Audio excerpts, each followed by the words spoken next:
Lashard Binkley, Rockets SI reporter, one of the best in the market and the country. Good morning to you, my friend. Getting up with us early this morning. We appreciate that. All right, let's talk about the Western Conference Finals.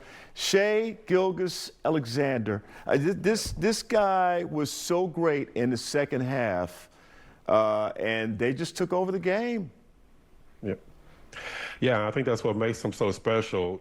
He struggled in the first half just like Oklahoma City did, but that's why Oklahoma City had the best record during the regular season. They have a really deep team. They were able to stay in the game even though SGA wasn't able to get into it until the second half.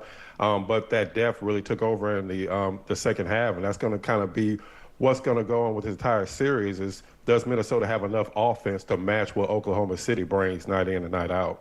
Ant-Man obviously got hurt. That had a little bit to do with how he played in the second half. He had to go in the locker room after he turned his ankle. That ankle's been giving him problems all along. Who do you think will step up for them just, you know, in case he's not able to play 100%? And we know he'll play better in the second game, but who do you think may be able to step up for him?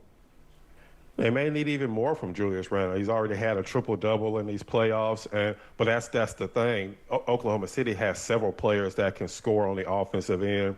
Minnesota kind of struggles beyond Julius Randle and Anthony Edwards, so it really comes down to who's going to be that third guy. Will it be McDaniels? Will it be someone off the bench? That's the one thing that really separates these two teams is Minnesota really doesn't have a third option because you're really not going to get a lot from a player like Rudy Gobert in the starting lineup.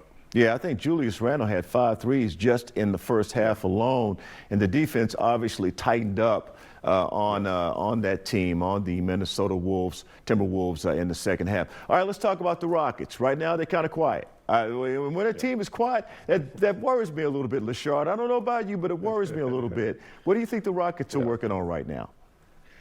I think the Rockets realize, and Rafael Stone in the front office realized that they're not desperate in this situation. They were the second best team in the regular season in the Western Conference.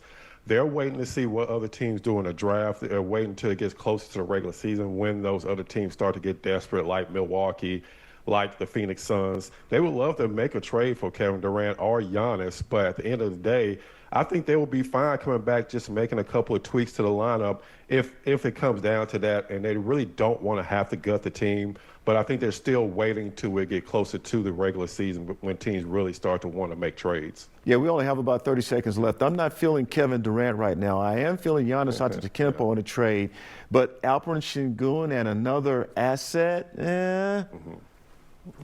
Yeah, I mean, that's really what it comes down to. How much are you willing to give up for Giannis? Because it's going to take a lot more to get a Giannis Antetokounmpo than a Kevin Durant. So I think that's what another thing the Rockets are weighing right now. Do you really want to give up several young guys to be able to bring in a player like Giannis? Yeah, Jalen Green could be one of the guys that they do decide to part with. We'll see later. He is Lashard Binkley, SI reporter for the Rockets. We appreciate you joining us this morning, brave in the early morning hours. Thank you, my friend. Yes.